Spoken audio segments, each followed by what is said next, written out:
je vous laisse la paix, je vous donne ma paix. Je ne vous donne pas comme le monde donne, que votre cœur ne se trouble point et ne s'alarme point.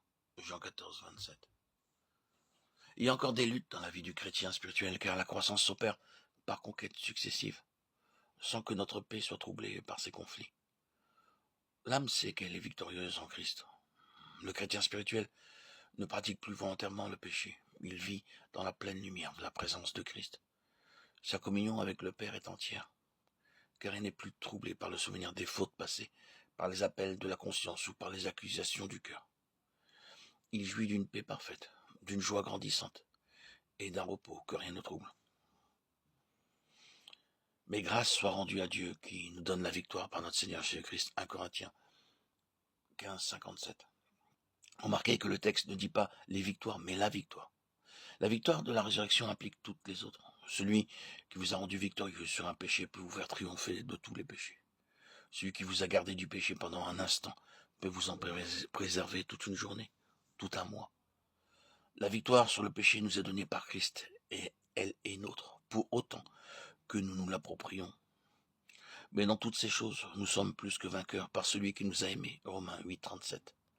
L'apôtre va plus loin encore, il déclare que nous sommes plus que vainqueurs par celui qui nous a aimés. Romains 8, 37. Grâce soit rendue à Dieu qui nous fait toujours triompher en Christ et qui répand par nous en tout lieu l'odeur de sa connaissance. 2 Corinthiens 2, 14. Cette vie que nous vivons devient une vie de paix constante, une vie de victoire constante.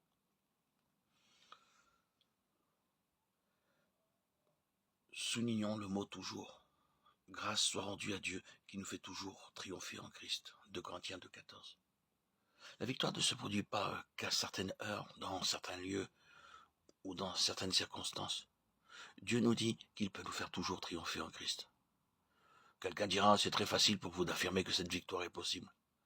Mais vous ne savez pas que j'ai dans ma famille une personne d'humeur acariâtre qui rend ma vie intenable.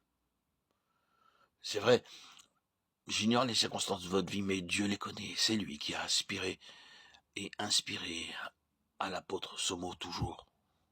Ne voulez-vous pas croire que Dieu vous fera toujours triompher en Christ? J'ai choisi ces mots, victoire constante, avec intention. Par constante, j'entends que cette victoire deviendra habituelle. Cela veut dire non pas que le chrétien ne peut plus pécher, mais qu'il peut ne plus pécher. Le péché, habitude, ne sera plus la règle de sa vie.